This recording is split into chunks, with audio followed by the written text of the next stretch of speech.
Good afternoon, everybody. Big Mike back here with you once again. Welcome back to Big Mike Talks, where today I'm going to talk about what happened in the world of pro wrestling, starting with Monday Night Raw. Going to cover NWA Power, who's back from their hiatus, AEW Dynamite, and Impact Wrestling. I'm going to leave MLW off of this part of the review because my watch night is a little uneven thanks to Victory Road going down tonight. So I'm going to pair that MLW with Ring of Honor and Collision. So those reviews will be coming.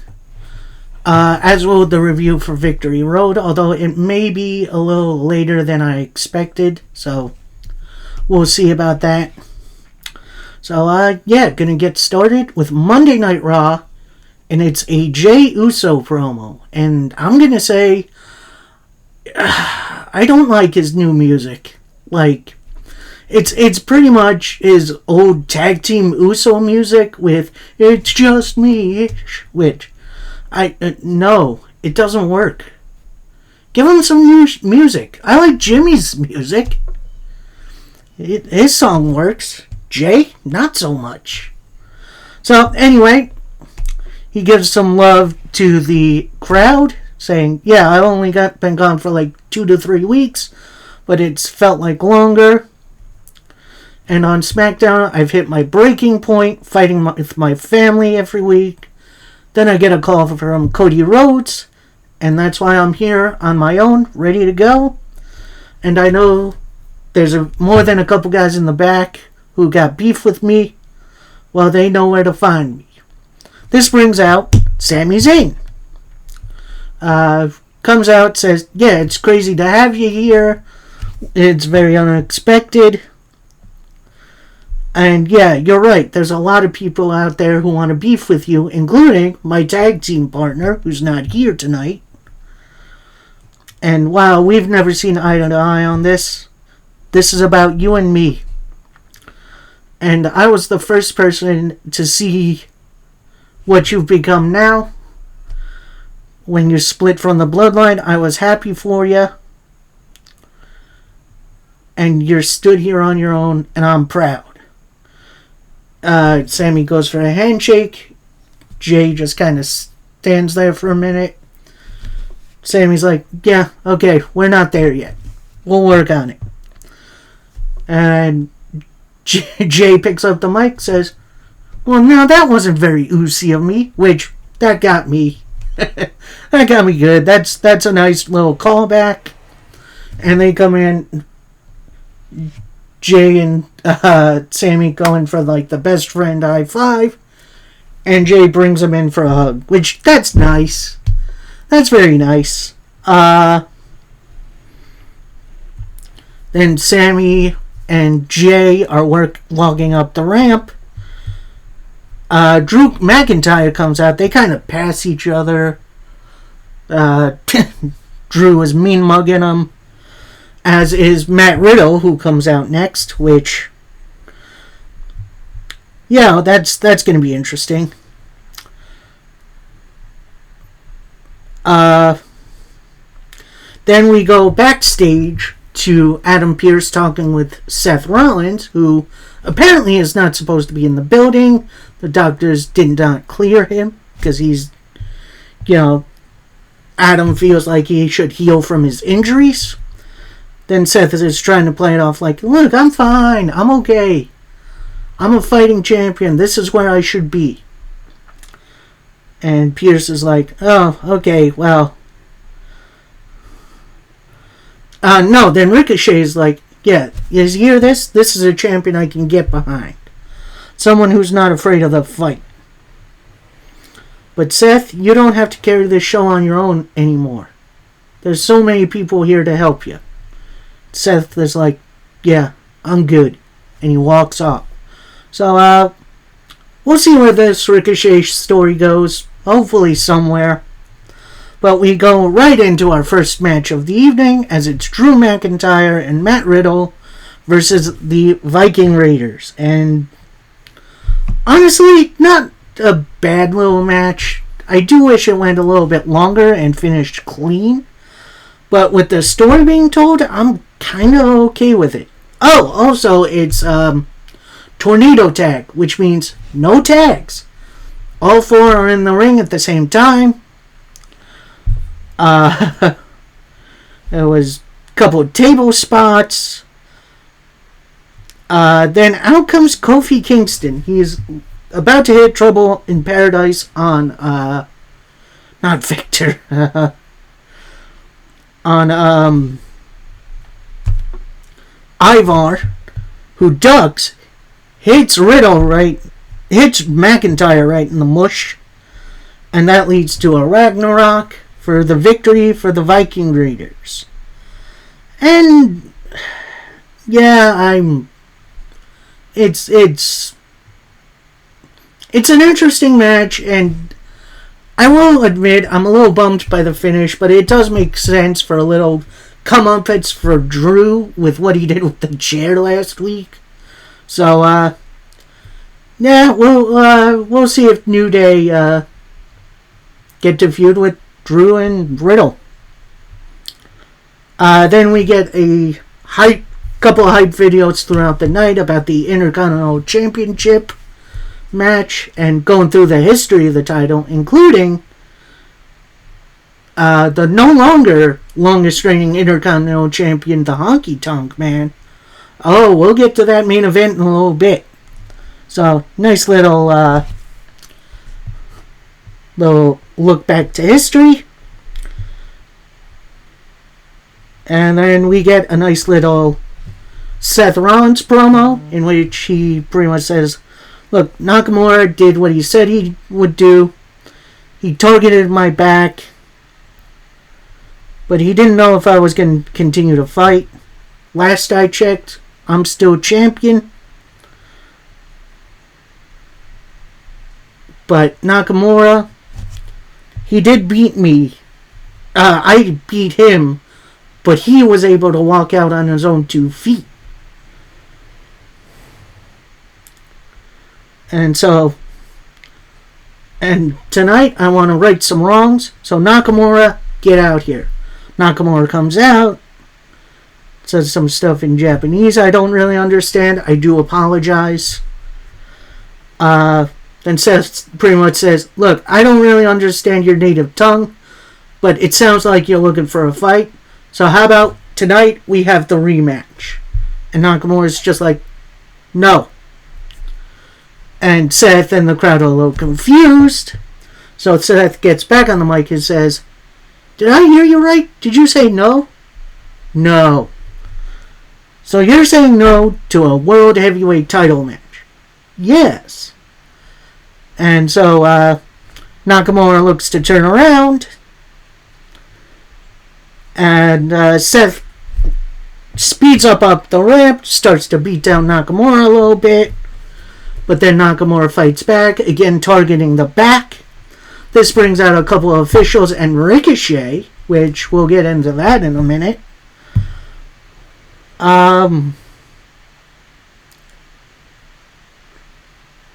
And then, little brawl continues between Ricochet and Nakamura, which leads to Shinsuke Nakamura versus Ricochet, which, honestly, this was a fun little TV match. Like, I don't think it's going to be getting 5 stars, but overall, a lot of fun, a lot of good countering into stuff. But ultimately, Nakamura gets a steel chair, hits him Ricochet a couple times with the chair, and that's a DQ win for Ricochet. And I guess I kind of get why they're saving this match. It could be, well, maybe not money, because both of them are way down on the card, but it does feel like a match that could be built up a little bit more.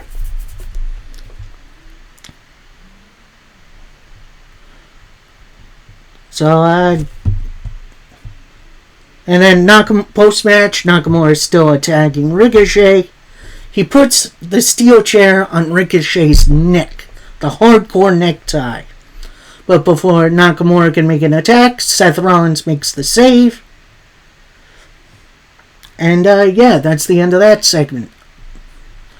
Maybe in the near future we're going to get a triple threat match between Ricochet, Nakamura, and Rollins, in which, I'd like to see that. But we'll see.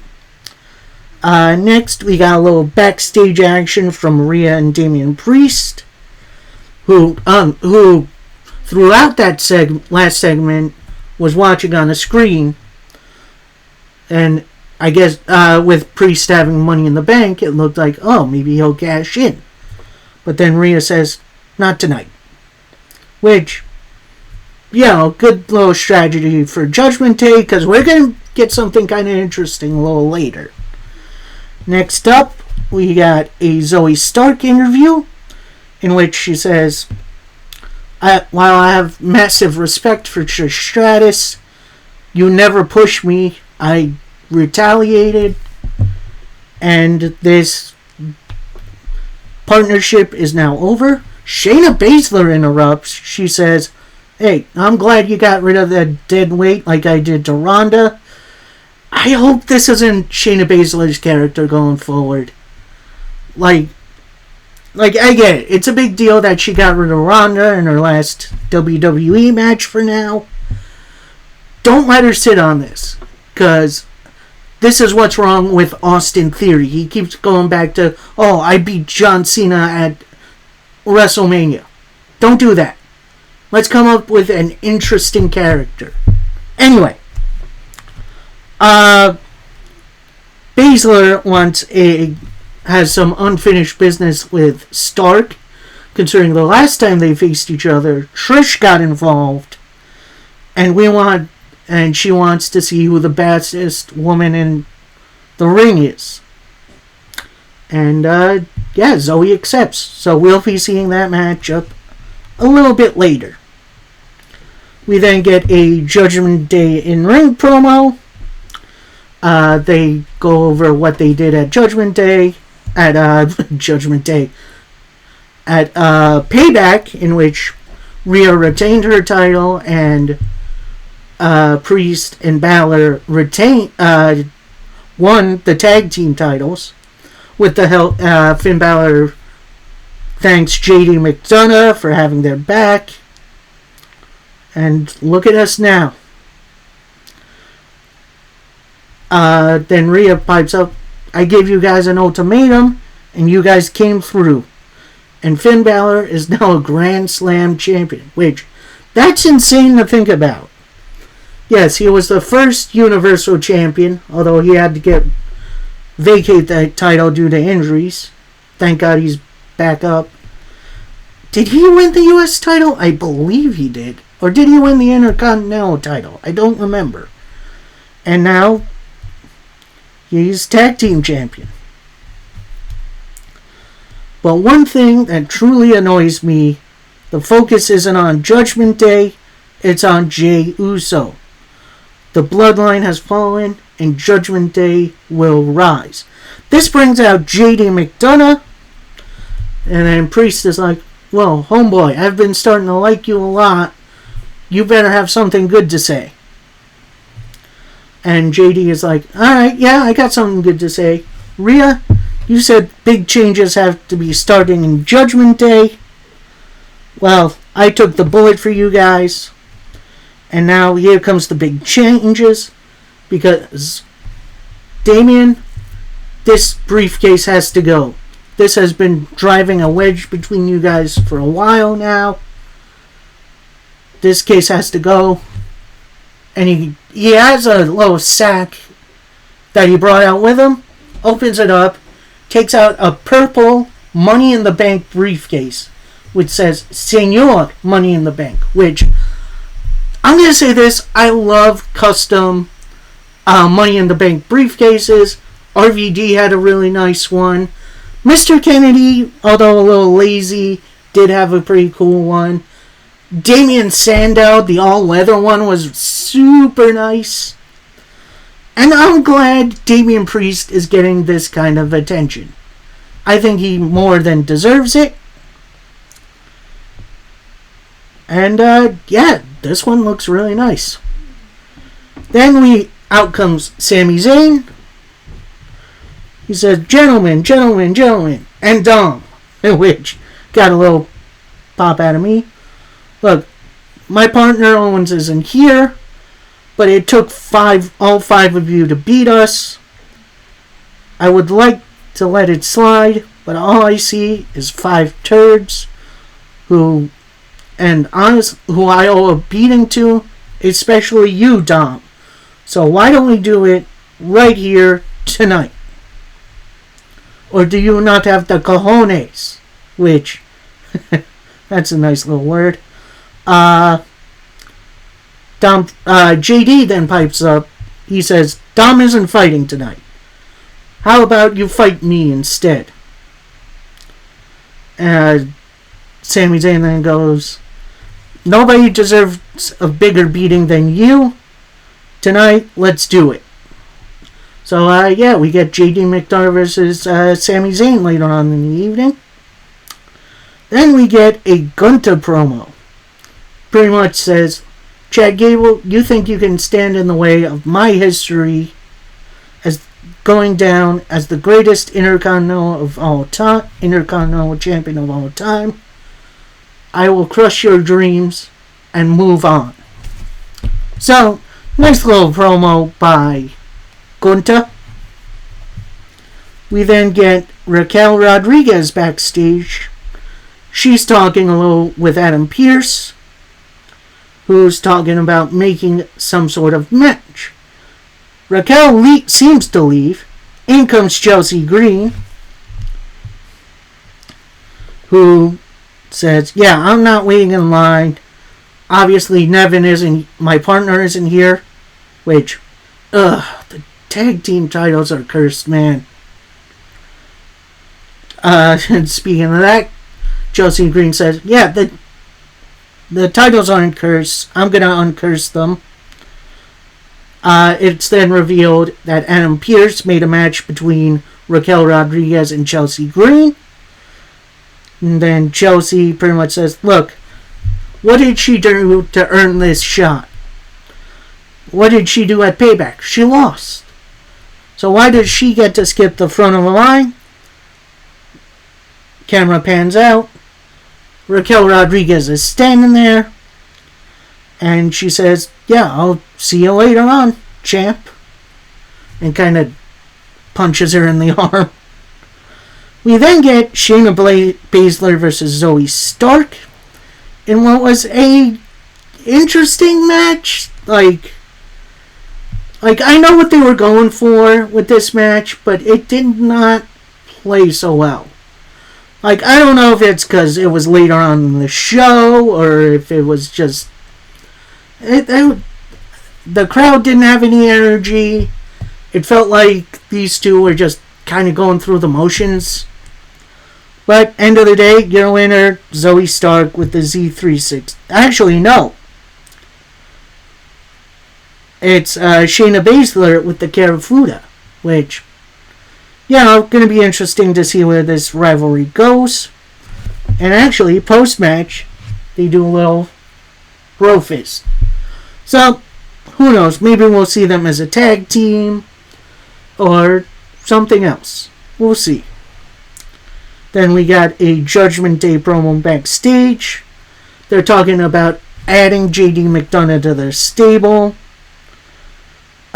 Priest says, yeah, he still needs to prove himself. Dom is like, "I'm cool if you guys are cool with him." And then Rhea says, "Let's see how he does against Sami Zayn." Then, as Balor and Priest walk off, she stops Dom from walking off. She tells him, "Make sure everything goes right with McDonagh tonight." So we'll see what happens there. Next up, we got Raquel Rodriguez versus Chelsea Green in pretty much an extended squash match. Chelsea did get some stuff in, but after a Tijuana bomb, your winner, Raquel Rodriguez. And then post-match, Raquel gets a mic. She says, Um, Rhea, I talked to Adam Pearce, and next week I'm getting my title rematch, and your boy Dom is going to be banned from ringside, which I had a feeling they were going to do a rematch for these two, but I would have liked to see a little bit more build for it. Anyway, that's just me. Then we go backstage with American Alpha. Get a little from Chad Gable. He pretty much says, yeah, I got a lot to think about tonight, and I'm already in the history books. I won every tag team title in this company, and tonight I prove I'm more than just a tag team specialist. My desire is to take the title from you tonight. We then go backstage. Drew McIntyre is looking for Kofi. He runs into Riddle. He says, yeah, tonight we give Jay a pass, but I'm keeping my eye on him. Then Kofi rolls up. He says, look, I want to apologize for what I did out there yesterday. I was aiming at Ivar. Then Drew McIntyre, in the most sarcastic voice I've ever heard, he says, oh, what are the odds of that happening after I threw that chair at Xavier Woods? And Kofi says, yeah, what are the odds? Trying to play it off a little bit. Riddle is trying to play peacemaker, but then Kofi just walks off, and Drew is looking for Jay. So we'll see what happens there. And we get a very strange Miz TV segment where he brings out special guest John Cena, although it's pretend John Cena. It's pretty much the you can't see him come to life. And oh boy, this was dumb. Because he asked Cena, did you collude behind my back so Knight can win? Are you going to reverse what happened on Payback? And treating it like he was standing there. Like, I'll give the cameraman credit. He did film the entrance really well. Like Cena was actually there. I'll give them that. But the rest of this segment was incredibly stupid and should not have been on the show. Like, give me something else. Give me, like, a Miz promo where he's just saying this into the ether or something. Or hell, have LA Knight come in and just start beating Miz all over again. Like, give me something if you're going to continue this Miz LA Knight feud. Because this is dumb. Anyway, before I really get heated, I'm going to continue on. We see Jey Uso backstage. He runs into Adam Pearce. Pretty much warns that, yeah, things are about to get worse before they get better. And while you were signed to Raw, we here on Raw have to send someone to SmackDown. So just giving you a warning. Now, Jay walks off, and then Tommaso Ciampa walks in, and they go into Adam Pearce's office. Now, Ciampa going to SmackDown, it's not a bad idea. Especially with Ciampa pretty much doing nothing on Raw these days. I was hoping we'd see a reuniting of DIY. Maybe that's why he's going into the office, but we'll see. We then get Sami Zayn versus JD McDonough, which was a fantastic bout. A lot of good back and forth between one another. Eventually, the ref takes a dive. Dom comes in, trips up Sami Zayn on a haluva kick.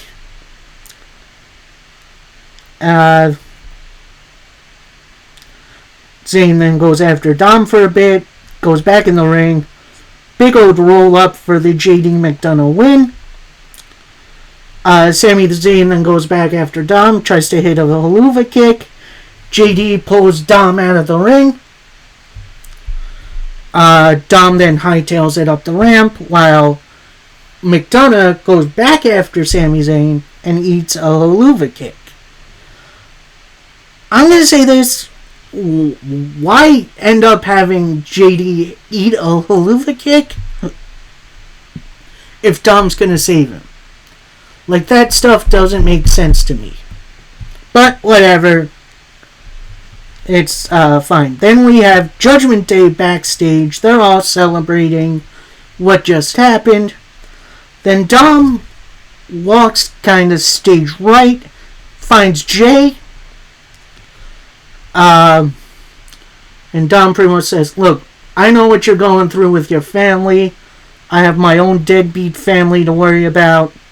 But now I found a new family in Judgment Day, and there's always room.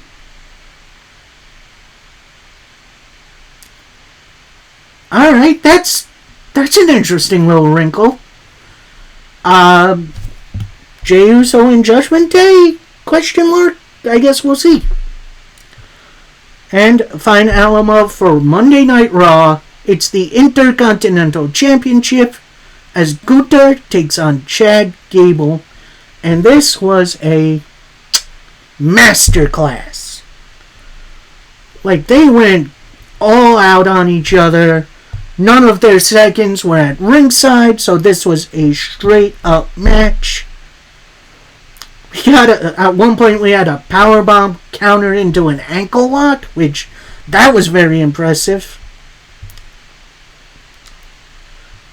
Then Chad Gable near the end tries the moonsault. Gunther gets his legs up, but on the way down, Chad Gable grabs the ankle again. That was insane. Gunther then blocks the Chaos Theory. Sleeper into the roll-up into a 2 count. Then we get a big old suplex, a powerbomb, and a clothesline. Your winner, and still Intercontinental Champion. And as of today, on Friday, he is now the longest reigning Intercontinental Champion of all time, beating the Honky Tonk Man's record. Congratulations, Gunther. And honestly, a hell of a main event. Hell of a way to end the show. Overall, this show was kind of hit or miss for me. Like, the stuff that hit was really, really good. But the stuff that missed, it felt like less of a drag than Raw usually is. But it still felt weighted down, if you know what I mean. So, that was Raw. Next up, we go into NWA Power, in which we see it kick off with the women's TV title on the line as Taylor Rising, yuck, yuck, yuck, that used to be Triple H's name in WCW, takes on Max the Impaler. Now, Max at first pretty much dominates Taylor. Like, it's like a predator playing with her food. Their food, my apologies. Taylor does get in some offense eventually, but after a big old clothesline, your winner, and still TV champion, Max the Impaler. Post-match, Max takes a little bit more time to at least intimidate Taylor Rising. Then out comes someone I didn't really expect to make the save, Natalia Markova, which, you know, last we saw her, she was a heel, at least I think. But, yeah, face Natalia taking on Max the Impaler for the TV title. I could get behind that. We then get an interview from BFT, Blunt Force Trauma, with pretty much the former Damien Sandow saying, proving we are the new champions. Was there a little controversy? who cares? The only thing that matters is that we got the 1, 2, 3, and won the titles. And then they go into a little kind of John Madden play-by-play review of NWA 75 when they won the belts, or when they defended the belts against Mike Knox and Trevor Murdoch. And we'll see if Knox and Murdoch get a rematch, but overall, going to be interesting where BFT go from here. Next up, we got an interesting little tag team match player as the Immortals. That's Odinson and Kratos, which, honestly, it's a hell of a tag team. Take on the Outrunners, in which, honestly, they're ridiculous, but I love seeing the Outrunners on all these shows. Before the bell, the Immortals jumped the Outrunners, and at first, they dominate them for a little bit, but then the Outrunners come back. But at the end of the day, after an flatliner F5 combination, your winners, the Immortals. I do wish this match was a little bit more competitive, because the Outrunners are legitimately one of my favorite tag teams going. So hopefully Outrunners have something fun coming soon. Next up, we got an interview from a returning Zicky Dice, who the last couple years has been in Impact. And he's coming back for the television title. Saying he left something here. So next week, there's going to be a Fatal 4-Way. And Zicky Dice is going to get the better of you. And I'm going to get back my title. So, nice little promo from Zicky Dice. Glad to see you back in the NWA. And we'll see. Hopefully he can get the title back. We then get an interview with the current NWA Women's Champion and the Tag Team Champions, Pretty Empowered. They pretty much saying, love it when you call us the champ. Where NWA goes from here, it is now the Pretty Era. We are the history makers, the youngest champions in NWA history. So where's Camille? She's not getting a rematch. And with no one stepping up for the next pay-per-view, which is going to be Halloween themed, which is pretty darn cool, do we get a costume contest? It doesn't matter who steps up. To me, real one-time champ is in control and nobody is stopping us. Ooh, I will say, watching Pretty Empowered get to this level is awesome. And I am definitely very interested to see what goes on from there. Next up, we got Brady Pierce taking on Rolando Friedman. Brady Pierce and Friedman were in a stable called the Spectaculars. Brady Pierce has now broken away from that team. And that leads to this match, which at first was dominated by Mr. Pierce, but then Rolando fights back a little bit. But then after a backdrop into an elbow drop, your winner, Brady Pierce. So, hopefully we got something interesting for Mr. Pierce to do. Maybe he gets a TV title shot or something. Next, we got a Koa interview. Pretty much says, next week I'm going to be in a tag team match against Joe Alonzo and Homicide. Teaming with me is Kerry Morton. Now, I do know my opponents very well. However, can they coexist, considering these two have been feuding for a while? Meanwhile, me and my partner are really unfamiliar with one another. But we will see. Koa will persevere. So, nice little short and sweet promo from a new face in the NWA. We then get a promo from EC3, the new NWA World Heavyweight Champion. Pretty much goes down the 75-year legacy of the NWA. And we now have our perfect ending. Now we move to the future, the age of the Overman. And going forward, I'm not going to have great matches. I'm going to deliver Greek tragedies. And I'm going to take the title everywhere, defend it everywhere, even on Mars. I became who I was supposed to be at NWA 75. I became the best. I'm going to defend against the best. And next week, I'm going to take on Tom Latimer. So it looks like Tom Latimer is cashing in his lucky 7 for the NWA TV title. So that could be a fun match. And finally, our main event of the evening. We got 6-man tag team match player as the Fixers. That's Wrecking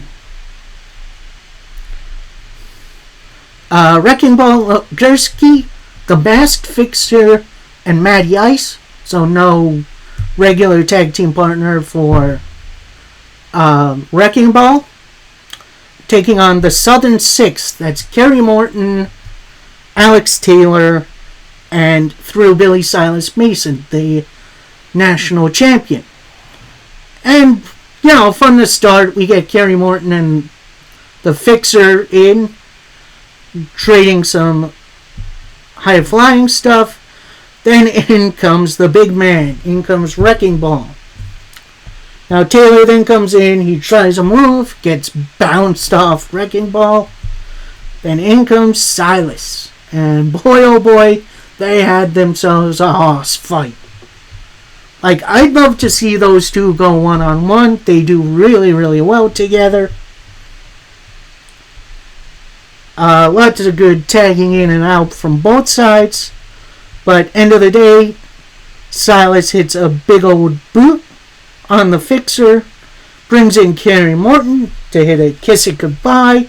So your winners, the Southern Six. In a fun little main event featuring a lot of really good talent.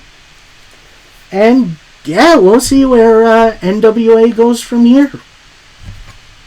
I'm definitely excited for it. I hope you are too. Next up, we go right into it. It's AEW Dynamite.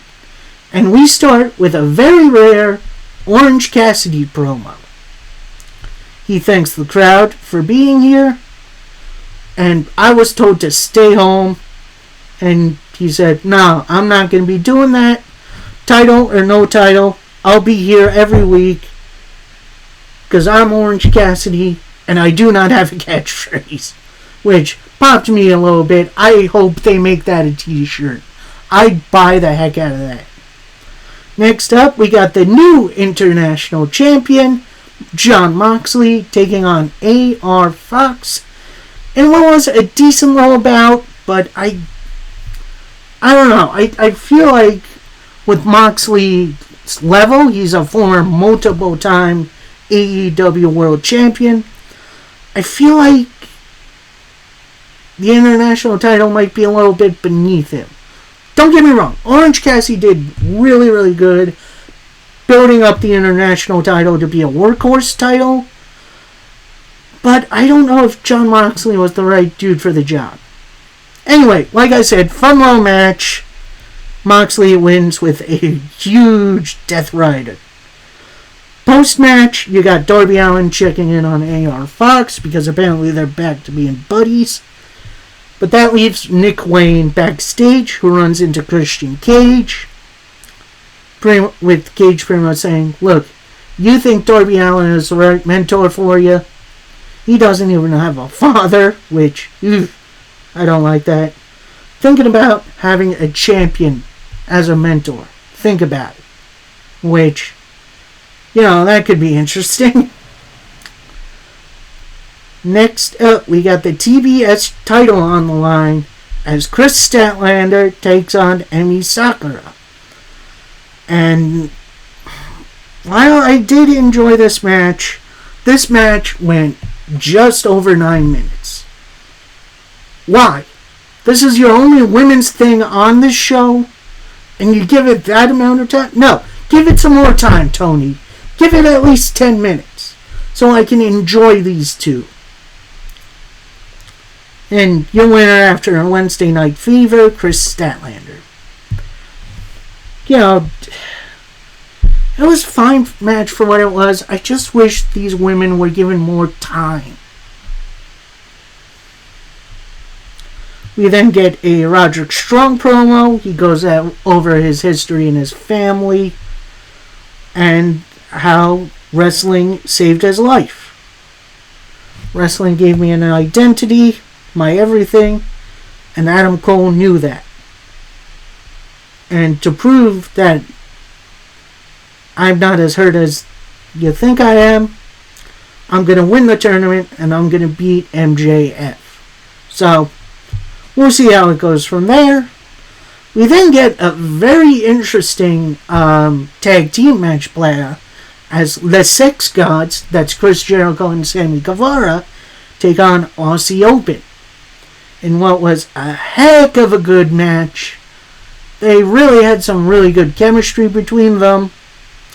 But end of the day, after Sammy Guevara tries for a roll-up, but it's revealed that Jericho tagged himself in, Judas Effect, winners, the Sex Gods.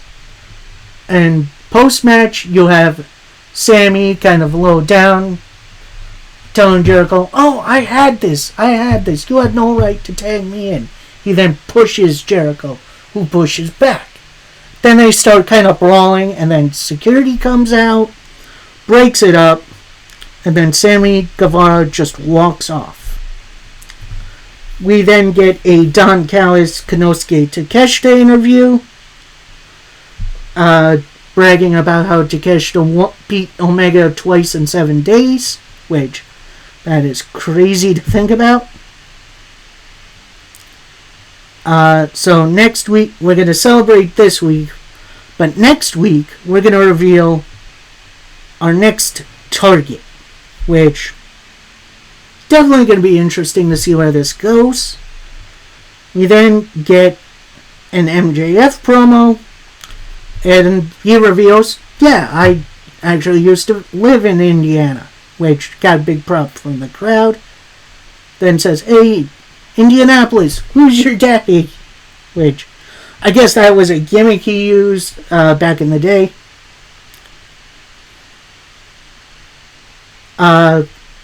Then he goes into storyline mode, pretty much says, "Look, it's revealed to me that by Tony Khan, I'm going to be wrestling again on the 20th at Grand Slam. But then I realize that's the Devil's Den. That's New York, New York.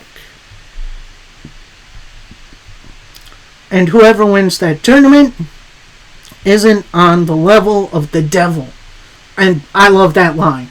I love that line so much. Anyway, he then calls out a certain wrestler who needs to be taught a tough lesson. Out comes Samoa Joe, pretty much unprompted.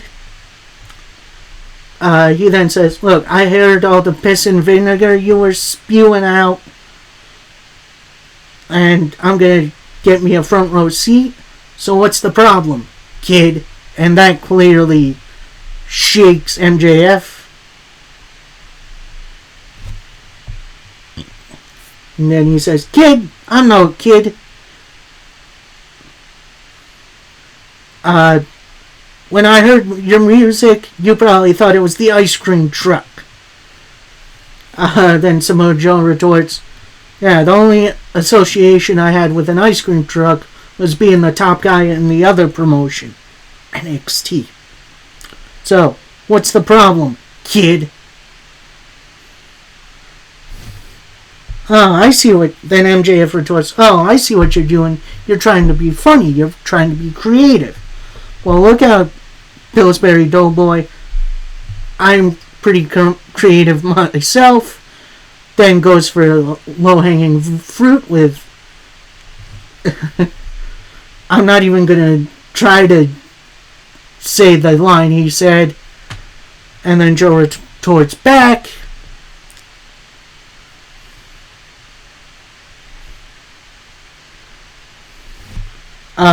Joe calls, then says, I'm going to say this one more time.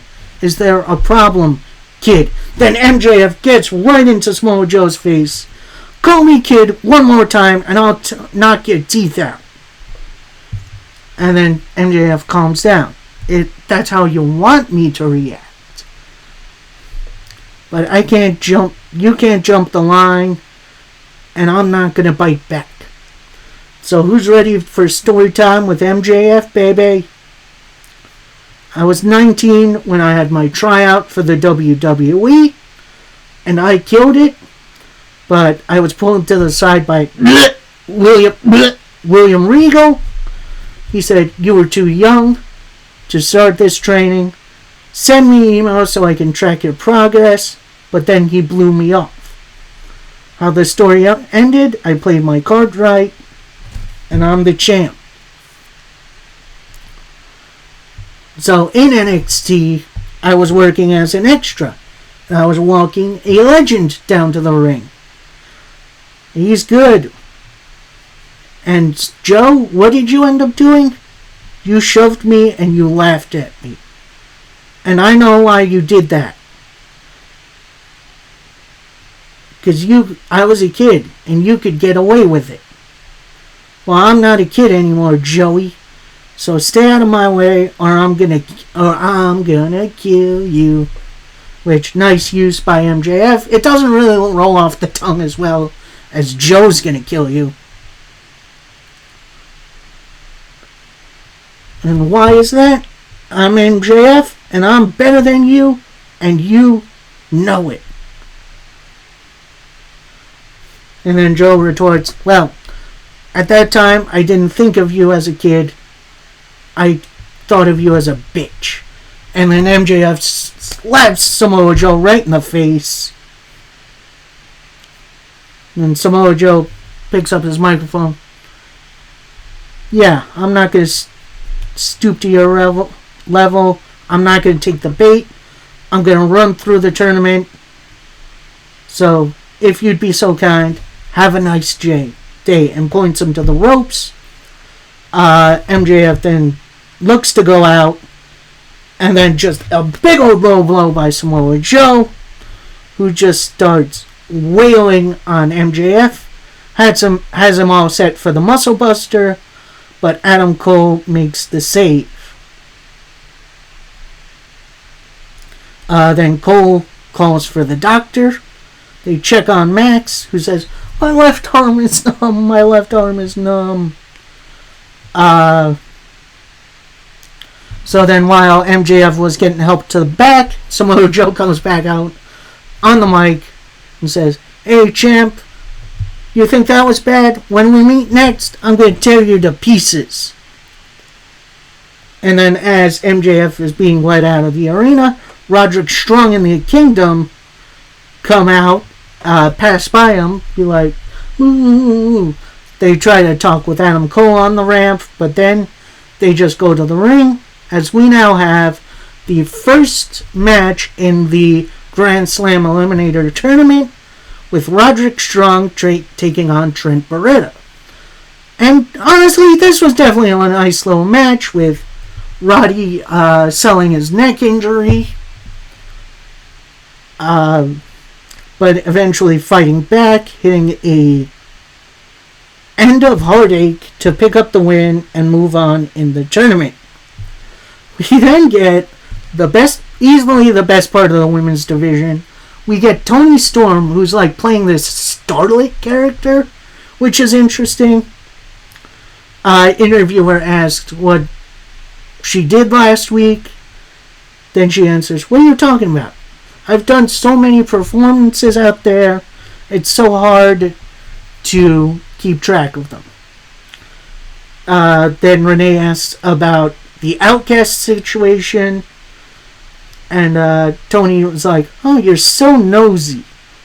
Well, next week you're going to get an exclusive look into my life. And remember, chin up, breasts out, and watch out for the shoe. So Tony walks up stage left, and then all of a sudden you see a shoe chucked at Renee, which, honestly, Toni Storm is the best part of the women's division. She is so good, not only in the ring, but now this new character. It's great. We then get an Adam Page in-ring promo. Says he had a hell of a weekend, won the Battle Royal, and donated money to the Chicago Teachers Fund. And he said, I used to be a teacher. I thank you, teachers, for putting up. You're underpaid, you're overworked, but you are appreciated. And honestly, I double that. And now I look forward. There's a few months left in 2023, and I want to. Out comes Swerve, of all people, for the first time since being in the coffin. And then Swerve gets on the mic, pretty much says, look, being in the coffin for 2 weeks gives you perspective. And the first person I thought of was you, Hangman. You're doing charity work. You're now the mascot for AEW. You're doing a charity match on the pre-show instead of fighting for titles. You are the cornerstone of this company. The company built this around you. And looking at you on the pre-show, it feels like you don't want it anymore. Looks like you're eating good and it shows. I don't like fat shaming. Come on now. You haven't had a title match in weeks. You haven't had new gear made in months. You took a backseat to the Elite and you've gotten comfortable. And if I had the opportunities you've had, I would be the first black AEW champion. So we got a couple options here. Option A, you ride out into the sunset, move out of the way, and let me have that spot. Option B, you show us what Cowboy is all about, and you fight back. Or option C, we fight for the spot. Now I'm going to warn you, I don't have any regards for anyone. I'm coming for your spot if you don't want it. And Adam Page says, look, calm down, I'm done with this shit. He goes to walk off. And then from behind, Brian Cage hits him from behind. It's a choke slam into a drill claw. And yeah, honestly, a Swerve Hangman story, rivalry, sounds good in my book. We then get to our main event of the evening. It's the second half of Block A for the Grand Slam Eliminator Tournament, as Darby Allin takes on his longtime friend, Nick Wayne. And honestly, this was a heck of a good match between the two. Nick hits Wayne's World on Darby for a 2 count, which that was insane. It looked like Darby Allin was going for the coffin drop, but he decided against it. Hits Wayne's World again for a 2 count. Tries for a couple roll-ups. Hits a Code Red for a 2. Gets him in the bow and arrow and then just stomping the back of his head. So your winner via submission, and moving on to take on Roderick Strong, it's Darby Allin. Now the rest of the tournament is going to be on Rampage tonight, in which I'm probably not going to see it, or at least review it. So that's, shame on me, but we'll see what happens. But then the 2 semifinals are going to be on Collision on Saturday. So that should be a fun one. So that is AEW Dynamite. Overall, a fun show. And it definitely felt like Dynamite of old. Like, it felt fun. Instead of worrying about, the former chick magnet Phil. And Fine Alamo, we review Impact Wrestling. And we start off with Deonna Purrazzo taking on Danny Luna of Subculture. And honestly, this was a dang good way to start off the show. Really competitive, good match. But your winner into the Fujiwara armbar, Deonna Purrazzo. Next up, we got a backstage Crazy Steve promo. And she said, "You got what you deserve. Painful truth, but you deserve more. The rules do not apply to them, and I'm not like everyone else. I'm not crazy. I'm aware of my actions. And instead of rage, I knew you'd abandon me. And Black Taurus, at Victory Road, I'm gonna decapitate Decay." And honestly, that was an intense promo. I'm liking the new intense Crazy Steve. It feels like something out of a horror movie, kind of. Then we get a little Tommy Dreamer promo, saying he's gonna put it all on the line against Kenny King tomorrow night. But my family, in the house where ECW was, where I first fell in love with pro wrestling, I started my journey there. Continued into ECW, and that building is everything to me. Everyone second guessed me, but now, and that's where Heath comes in. And he asked, "Why are you putting your career on the line against King of all people? You're respected by everyone. Let's take a step back, reassess the situation, because this is not the right path for you." And then Tommy, before he walks out, says, tomorrow it's going to be the end, one way or another. So, that's definitely going to be interesting. We then get a nice little tag team match playa as Champagne Singh and Mahabali Shera take on Joya. That's Yuya Uemura and Joe Hendry. And honestly, this was definitely a neat little back and forth match between the two teams. But after a one-hit wonder, which is a nice name for a tag team finisher, your winners, Joya. Like I said, fun little matchup. And we'll see where the tag division goes. We then get a Steve Macklin backstage promo, and he's joined by Bully Ray. Pretty much says, "Look, tomorrow at Victory Road, we get everything we wanted, and the plan is right there." Then Bully Ray chimes in. "You don't truly get it, do you? What we wanted? You got everything you wanted in Alexander. I have to go against PCO. I don't want PCO. I want Roulette.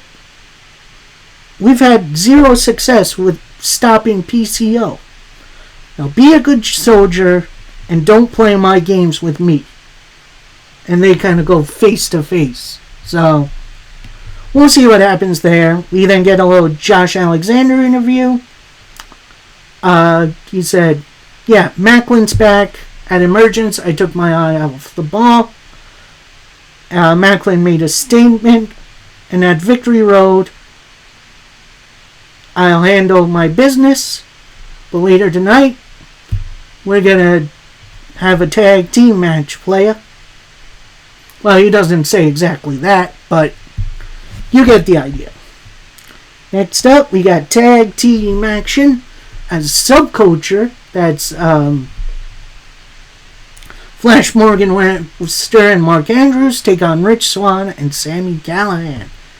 And honestly, they brought it this match. This match was absolutely nuts. A lot of flying out everywhere. Sami Callihan hitting the Cactus Driver. But the match ends after a Death Valley Driver into the 450 for the win for Rich Swann and Sami Callihan. We then get a nice short Shantaraj promo where Giselle Shaw said, "At Emergence we were screwed over because there were 3 other teams who were added to our tag team title match. But take care of those titles at MK Ultra because we're a threat to the Knockouts division and we're coming for what's ours at Victory Road." So it looks like we're having a women's tag team title match coming there. We then get a little Rascals promo backstage, calling out the history with the titles. But starting now, we make our own history. Then the Good Hands interrupt, saying, "Yeah, we want a title shot. We think we earned it." Rascals then say, "Look, we gotta focus on the Motor City Machine Guns. But after that, it is now the best entrance that the Rascals are still champions." So maybe there was a little collusion between the Good Hands and the Rascals. Next up, we got X Division champion Lio Rush taking on Kevin Knight. And I'm going to say this, Knight is going to be the future X Division champion someday, because he and Leo absolutely brought it in this match. X Division at its best. And then after a spin kick, final hour, your winner, Lio Rush. Post-match, Rush continues the attack on Knight, but then Kushida makes the save. Then we had an interesting Dirty Dango promo, running down Impact's 1,000 episodes. Brings up greats like Abyss, Elix Skipper, and Disco Inferno. So yeah, that was pretty much saying, yeah, this is my dream, but does it really matter anymore? Jake Something is the epitome of the current era of wrestling, the gratitude, happy to be here era. And at Impact 1000, I end that.